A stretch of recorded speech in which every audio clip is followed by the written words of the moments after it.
Hello nerds, welcome back to an episode of WNN, your source for the music and music production news. Once again, plugins everywhere. New plugins, free plugins, all kinds of shit. Make sure to hit the like button and subscribe if you're new here, if you want to stay up to date to the music and music production news. In our first story, Universal Audio has released a new multiband dynamic enhancer plugin. It seems to be more than just a multiband compressor. That's my first thought when I hear those words. But it's really cheap. This is a very cheap plugin for sure. Oh wait, that says $200 fucking dollars. They say that this will be your secret weapon for legendary mixes. You can add air, excitement, expand, and these were all effects used on vocal recordings by Queen, Stevie Wonder, The Cars, Fleetwood Mac, and more. For those of you who weren't paying attention or are stupid, they're not saying that those bands had used this effect here, this specific plugin that they have right here. Basically, if this is a standard we're going by, you can release a compressor and then on the website say, use compression on your song now. The same effect used by the Beatles, Michael Jackson, Kendrick Lamar. It's like, okay, yeah, I'm pretty sure almost every song on the planet has used compression, at least if it's been mixed like somewhat professionally. And then of course at the bottom of the page it says, use of artist names does not constitute endorsement. Get the only end-to-end A-type emulation built for flawless latency-free recording and mixing with Apollo interfaces. It has crush and gated modes to get gritty analog textures or classic 80s gated effects on drums and instruments. And they claim it goes far beyond the original hardware with the circuit mods panel giving you custom expansion to transient shaping, subharmonic effects, and more.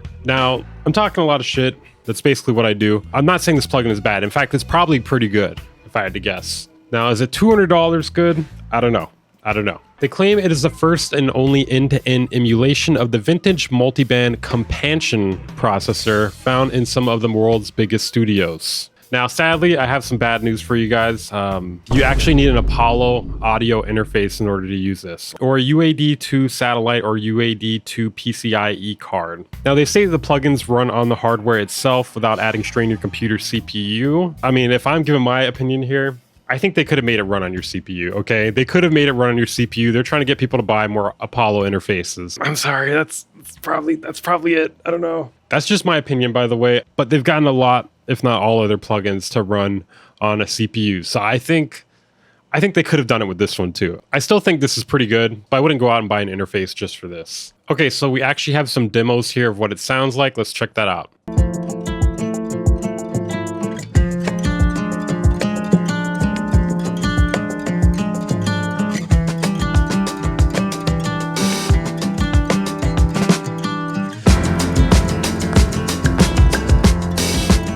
So one thing I'm not really liking that they do here is they're changing it as the performance goes on. And granted, the dynamics are changing over time. It's not the same exact sound. They aren't the same exact sounds being tested. So it makes it pretty difficult to get an exact comparison. My point is it's very tricky, okay?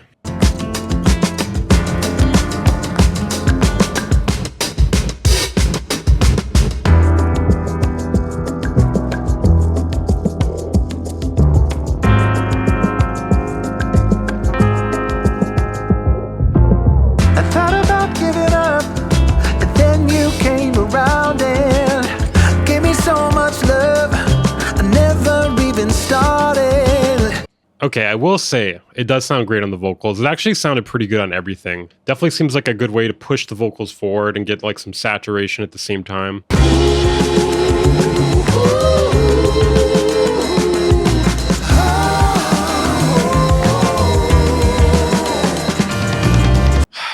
I'm not gonna lie, they're kind of selling me on this right now. Damn it. Damn you, UA. And I'm not just saying that because they don't even have an affiliate link for it on Plugin Boutique. And they're getting all this free promo right now. If you guys are interested in checking out this plugin, make sure you have some sort of sound card from UAD, and I'll have a link to it down in the description. If you get a chance, tell them Weaver sent you, and that they should, send him shit.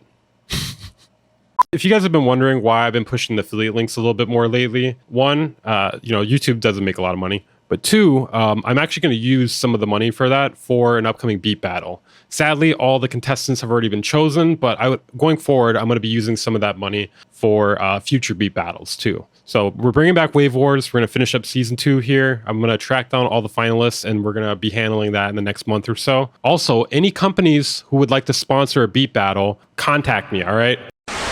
In our next story, make sure to get this free plugin before you have to purchase it, and that is SoundToys SPACEBLENDER. It's actually really good. This is one of my favorite plugins I've gotten this year, especially because it's free, but it's just a really great sounding reverb. If you guys have used it as well, let me know down in the comments. My main complaint is it does use a good amount of CPU, but nothing compared to Isotope Velvet. Because I actually tried that shit and I was blown away, dude. A de-esser using that much CPU?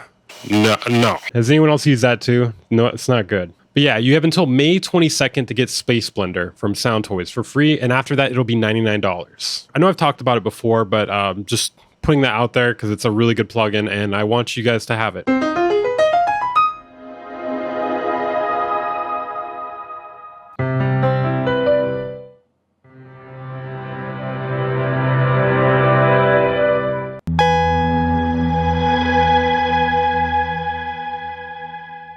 I think you guys get the idea there. Make sure to check it out. It'll be linked down in the description. In our next story, we have an update about the SoundCloud situation. It's crazy. Wow. For those of you who don't remember, there was a controversy a little while back, maybe a week or two ago, where it was discovered that SoundCloud had updated their terms of service and they put in a clause about AI. It basically looked like they were going to train their AI off of your music. If you want more information on that situation, I'll have a link to the video down in the description. We actually have an update from their CEO here. We're revising the terms of use to make it absolutely clear SoundCloud will not use your content to train generative AI models that aim to replicate or synthesize your voice, music, or likeness. With the landscape changing rapidly, if there is an opportunity to use generative AI for the benefit of our human artists, we may make this opportunity available to our human artists with their explicit consent via an opt-in mechanism. We don't know what we don't know, and we have a responsibility to give our human artists the opportunities, choices, and control to advance their creative journeys. We're making a formal commitment that any use of AI on SoundCloud will be based on consent, transparency, and artist control. Now, people definitely feel a way about this one too, but I almost feel like people are never really going to be satisfied because they did change the terms of service, but it still seems like it's pretty vague and open to interpretation. That's kind of the problem with a lot of terms of service and a lot of legalese. So here are the revised terms of service. We will not use your content to train generative AI models that aim to replicate or synthesize your voice, music, or likeness without your explicit consent, which must be affirmatively provided through an opt-in mechanism. Now, part of the problem here, which, maybe we're nitpicking a bit, is what if they use the generative AI models to make music that's not like your music exactly, inspired off it, or use that plus other things to make things that are trying to be different. We're probably nitpicking here, but it would just be better if they just didn't do this to begin with. They said they were going to use it themselves for their algorithms and whatnot, but yeah, I don't know. It's just kind of sketchy. That's kind of the whole problem people have with this right now. In our next story, we have a free DAW from FENDER, and it looks to be something that's good for recording. Let's say you are playing guitar and you're not near your computer. You could easily record into your phone, either with the built-in microphone, or if you happen to have an interface, keep that thing on me. You can actually record, and you can utilize a bunch of tones and amps and whatnot. And there's even jam tracks on there if you want to, jam tracks. It has one-tap recording, a DAW which you can edit in, a bunch of authentic Fender tones, pedals, and you can even mix in it. You can mix on your phone. That's not insane.